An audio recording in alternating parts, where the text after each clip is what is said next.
and welcome back, everyone. Welcome back to our third series of the night. Yeah, here we go. We're here in the elimination match. We're here to find out who's the first player out of the group. As spawning in the top left-hand corner, here of King's Cove, we have the Brazilian Protoss player, the blue Protoss, representing Team Hellfire.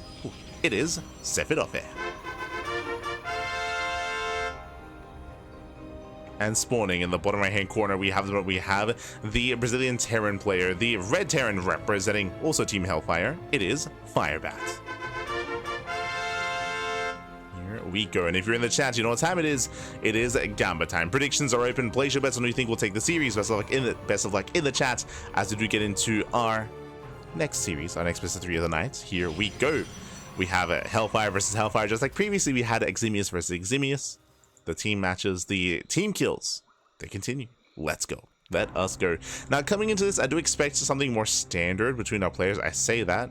Okay, we're rallied across. Okay, we're rallied across. We're scouting. I do expect to see some more mid-game between our two players, Firebats and Sefirofe. They're not really known for cheesing too heavily, but I'm sure they can mix it in every now and then. I'm sure we're going to be seeing a very different dynamic here in this TVP. Sure we will. So yeah, going all in and barely killing a probe against 3 base is not a good all in. I would disagree with that very heavily. I would say, Jinx, watch yourself in the chat when it comes to dictating what players should be doing. Respect the players, always, is something that we do push here on the channel. Once again, I do apologize if I failed to emphasize how close the game was.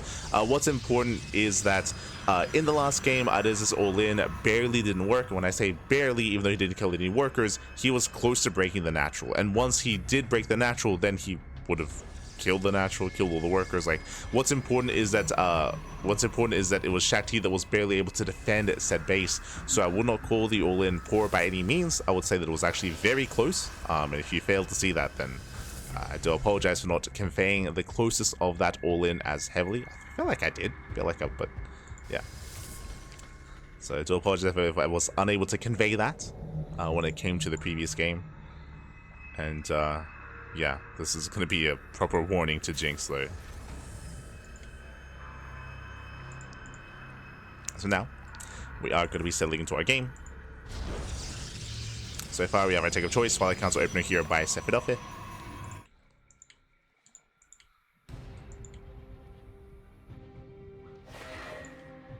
And we do have interesting Firebat following this up. So it was an economic opener initially, economic opener into a 3 racks. Now this should be a stim timing out of a Sefirofe. This can hit before Medivacs. So ideally this goes into double tech lab, into stim, into combat shields, into a massive bio timing from the side of Firebat. This is something that Cure is very fond of. If you were following StarCraft a couple of years ago, especially in the Side Delta map pool, you would know that Cure would do this almost every single game. And what's important is that every stim counts. So you have to be very careful with how you use your bio army, with how you use your stim, with how you be active on the map.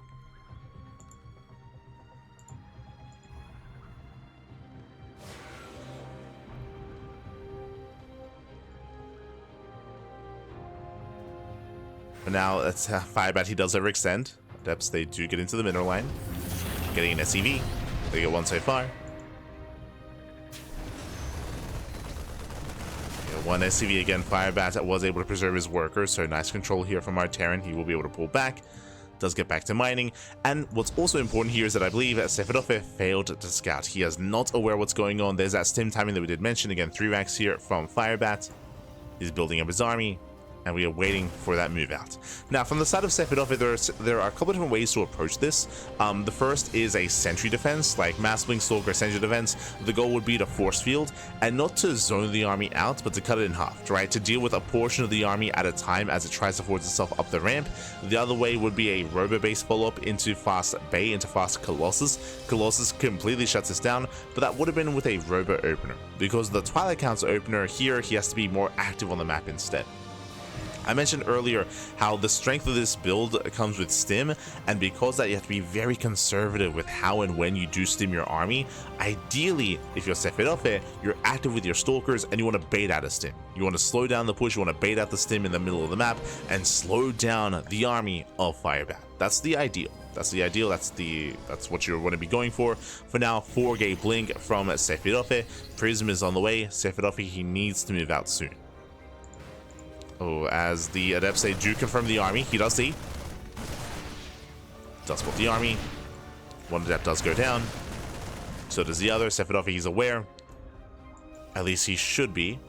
And as we mentioned before, he needs to be active. Now he's moving out. I'm a little bit afraid this is a little bit late. We'll see if he even runs into the army.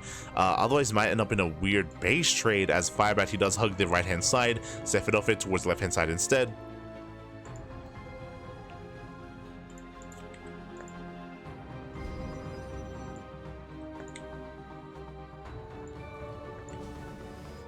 So just see Firebat moving in. Sefirofe, he does miss the army. Oh, does miss the army, unable to pick off any key units. At the same time, I mean, he can always recall. He can always try to recall back home. Speaking of, there's nothing here for Firebat. We're going for the base trade. Let's go. Army's revealed. Sefirofe, no, don't turn around. Oh, he's recalling. Does recall. There was nothing at home. He could have got some damage here, but he will instead go for the secure defense. And Firebat, he pulls away. Okay. Firebat, he does pull back, does pull away. Sefirofe is looking for the army. He will find it. But Blink is on cooldown. Okay, just now out. Safari trades well.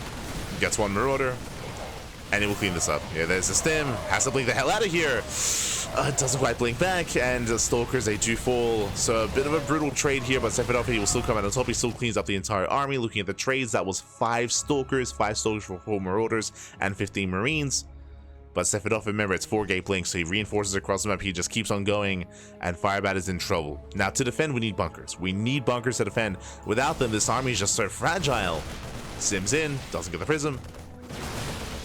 Sefirofe, he can keep going.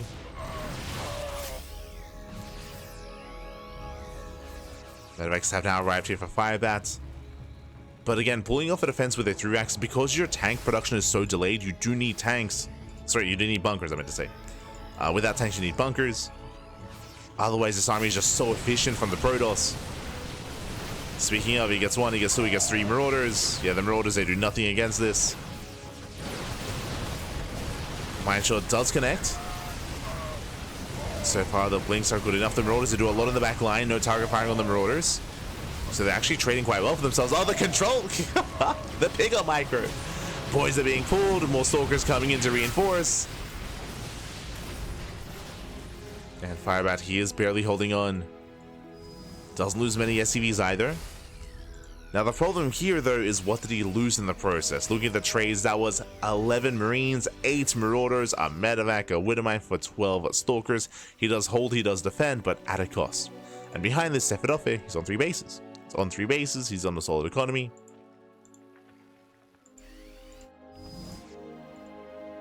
Observer does get eyes on this. The Observer gets spotted. Keen eyes there by Firebat. Does get eyes on this. Likewise, Sefirofe. Still just staying in the center and not taking up. And again, there's no rush, right? There's no rush for Sefirofe to try to push in, try to break the natural. Behind this, we do have a Bay on the way, Gateway Explosion into Colossus production. We have Safety Immortals as well. Sefirofe so far looking very safe back at home. And the size of the map is also hurting. I should have also emphasized that as well. When it comes to 3-axe builds, there are a lot of their strength really relies on the size of the map. We see it sometimes be more successful on Whispers of Gold or Ultra Love, for example. On a map as large as King's Cove, because it takes so long to get across the map, it's just not as effective.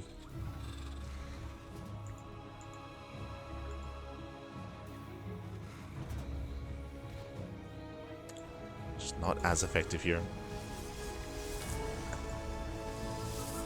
Scan reveals saturation. Firebat, he's now aware of the 3rd base. We pull the boys. Yeah, we have to go for the all-in. Like, there's no macroing out of this. It's all or nothing for Firebat.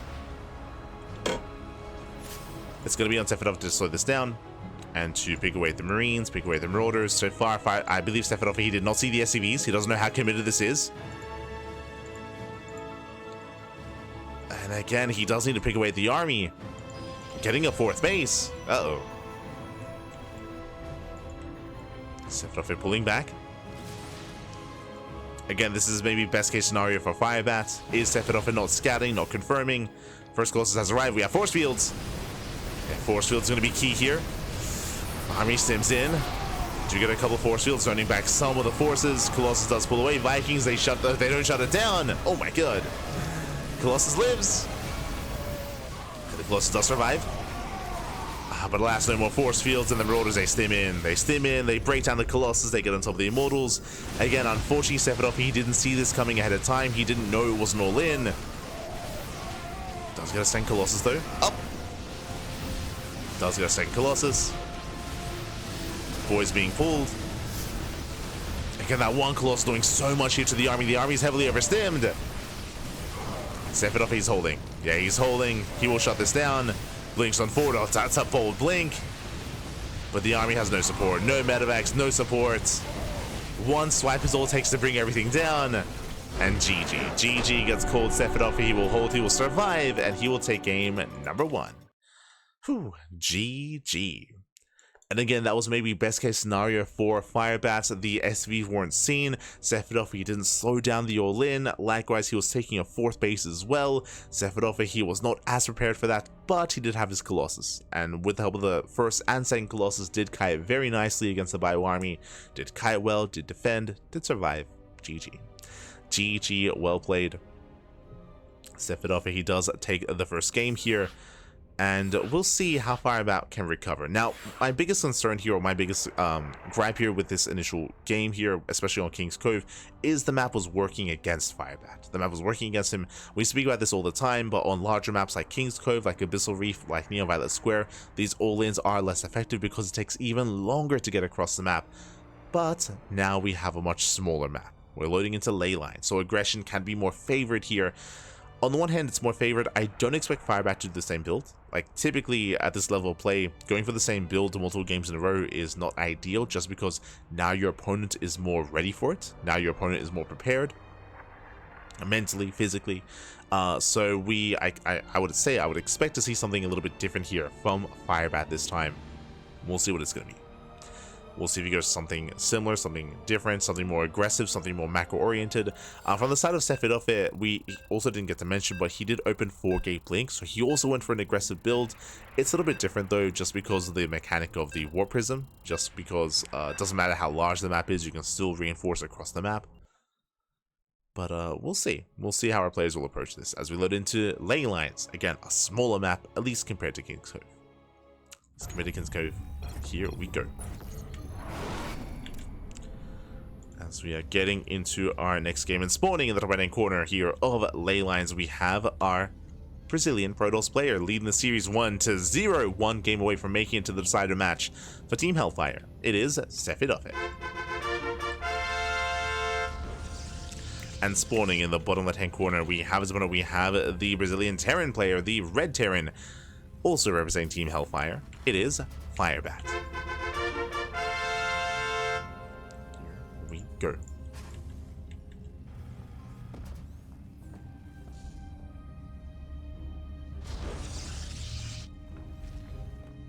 Now setting up.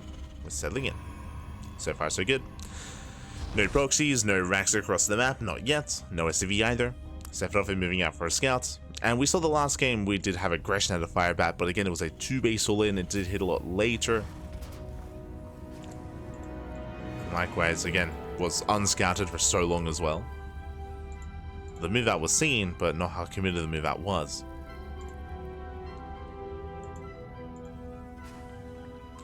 Meanwhile, double gas. So this time already a different opener. Double gas opener out of Firebat leads into a faster factory, into a delayed CC on the low ground. Or just delayed CC. Technically, this can turn into a 1-base all-in. It's very unorthodox and not very or not very common, is maybe a better way of putting it. Not very common, but this can technically lead into a 1-1-1. Sefirofe does head down to low ground. Reaver is on the way. And Sefirofe, he already saw both gases, so he knows that a factory is imminent. There it is, factory further back in the main. Sefirofe is aware. Back at home, just building up, settling in. Gate into Cybercore into expansion. Standard play out of our Protoss for now. And we'll see what kind of opener he goes for as well. I'm referring to his tech. Last game it was a Twilight Council into 4-gate blink. We could see a Robo, could see a Stargate. Stargate play is, I would say, more viable on larger maps. And there it is. Oh, going for a very safe opener. Okay. Now this makes sense in the context of the series. A Robo opener is very safe, and if Firebat did go for the same build, which it isn't, again, because of double gas, faster factory, last game it was a 3 racks opener off of 1 gas, but if it was the same build, Sefirofe would completely shut it down. Robo opener means faster Immortals, it means even faster Colossus. So very safe play. I would say that right now Firebat has a bit of an edge over his opponent, just because Firebat now will gain map control. He's rushing into a fast... Oh, okay. For some reason, looks bigger than it should be. 1-1-1. In my mind, I saw the building CC. I was like, yo, is he rushing into a fast third CC? No, not the case. Just a natural. Getting into his 1-1-1. Add-on swap as well. Are we opening up Banshee? Or just Raven? There's the add-on swap. Factory pulls away. Starport locking in. Just waiting for those minerals. And there it is. Banshees are on the horizon. Now, Banshee play has been on the rise as of late. I say as of late, over the past year of play in TVP. Opening up Cloak Banshee has been very trendy, especially amongst the Korean Terran players. This can be very difficult to deal with, but remember, because of the Robo opener, this also means fast observers. Now, what it doesn't mean is blink stalkers. So the anti-air and the mobility of the ground army is very limited here for Sefirofe. So that's going to be a downside here when it comes to the defense. Checking his vision, Sefirofe, he hasn't seen anything yet. He does not have a sentry, so no hallucination, and he's moving out. So he does go for a very safe Robo opener, that is true, but he does go Prism first. Well, I should say Immortal into War Prism. So he's going to be a little bit more active. He can be active, and ideally with this activity, he's able to scout the Banshees. Ideally. He does move out. Takes down the initial Reaper, Prism into the main.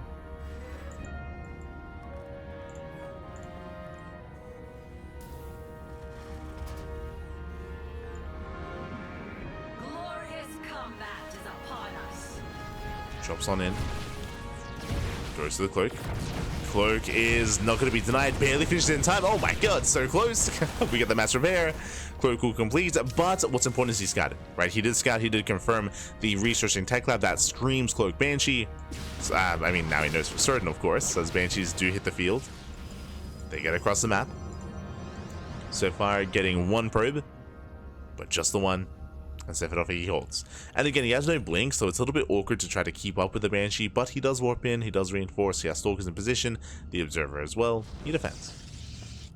Sefirofe he defends, we have the 3rd base on the way. Meanwhile, Firebat he does push out to 5 racks setup, he's going for a 2 base all in, throwing down 5 raxes, ay ay ay, getting up to a 6 rack setup on 2 bases.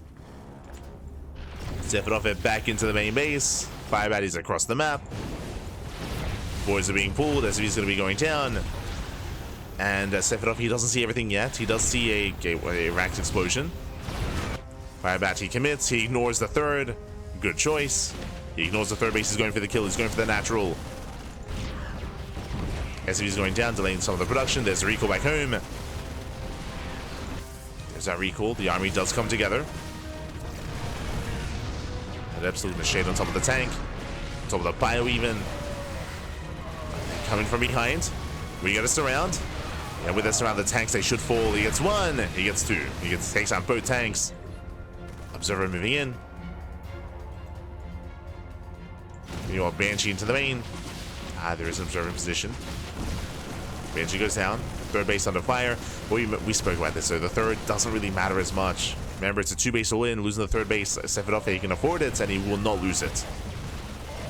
He will not lose the expansion. Banshee into the main, does get some more probe kills, no shield battery, Stalker's out of position, Sefirofe being pulled apart, and the Banshee will survive. 8 probe kills, not bad, and the worker counts are similar, right? The worker counts are very close, very neck and neck, but Sefirofe can make 3 probes at a time. He can still keep up, he can still maintain a greater economy.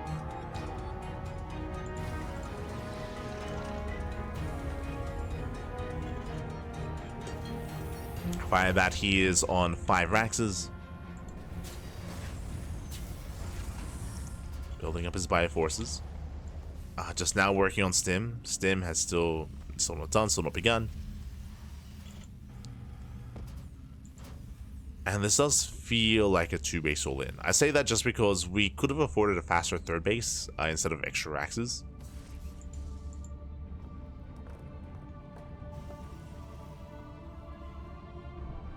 But alas, there is no 3rd. Sefirofe is getting saturated. And if Sefirofe is too greedy, then Firebat, he can still pull this off. I mean, I'm reminded of last game, for example, with Sefirofe taking a 4th expansion, being greedy, missing the committed move out, and not slowing it down. Like, there's a chance that could happen again. And that can hit even harder here on ley lines. But as the Colossus count gets higher and higher, the Sefirofe becomes more secure. First Colossus has arrived. Second Colossus on the way. Once again, no stalkers in position.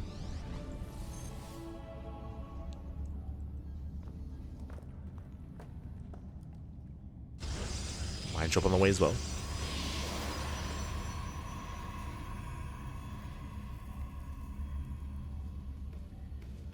Mine drop is on the way.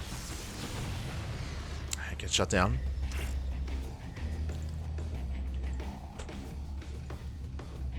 Mine drop is shut down. Firebat breaking out. Sefirofe, he does miss this. The observers are not quite in position. Sefirofe not aware. Cannon will defend. Now, even though Sefirofe does miss this push, he starts 2 Colossus. He has 2 Colossi. Here's the scan. Firebat stimming in. No shield battery. No shield battery to defend. Firebat, he has potential. Oh, he's bleeding out. Marauders are exposed. Picking off 2. Picking off 3. 3 Marauders go down. And here come the boys. The boys are being pulled straight up 2-base all in. Checking the vision of Sefirofe. Once again, he has no observer in the center. He has observers on the left-hand and right-hand flanks. But not in the middle. He doesn't know what he's moving into. And the boys are revealed. He knows. Now he sees, picks up all the SCVs. Firebat, moves in a little bit too soon. Too premature with the workers. So many SCVs going to be going down already. Getting it to 22. But can he get the Colossus? Oh, he wants one. He gets it. Yeah, he gets one. Barely not. 1 HP? That's it. Jesus. No shield batteries either. The boys are being pulled. No shield batteries, no support. Stim's in. He gets another. Second Colossus goes down. There's 1 Colossus left, but there's 1 shield battery here at the natural, and the boys they get a full surround. And Sefirofe, he holds. He does hold. He does defend. He surrounds the army. The boys, the probes are too good. They defend. GG, well played. I believe he says good luck versus Ares. He says good luck versus Ares. GG, well played. And with that, Sefirofe, he will advance on into the decider match. GG. GG, well played. Sefirofe does advance on. And again, Ares, earlier, he did fall to Shakti, which means Ares is waiting for the win of the series. He's waiting for Sefirofe. GG. GG, well played. Again, shout out to Firebat for wishing him luck as well. They are teammates, of course. They are teammates. No hard feelings between the players. Does wish him luck, and he's going to need it against the chaos that is Ares. Let's go. Let us go. So congratulations here to Sefirofe. Does advance on into that final series of the group. Now I say, and I should emphasize of the group, because there's still more StarCraft ahead of us.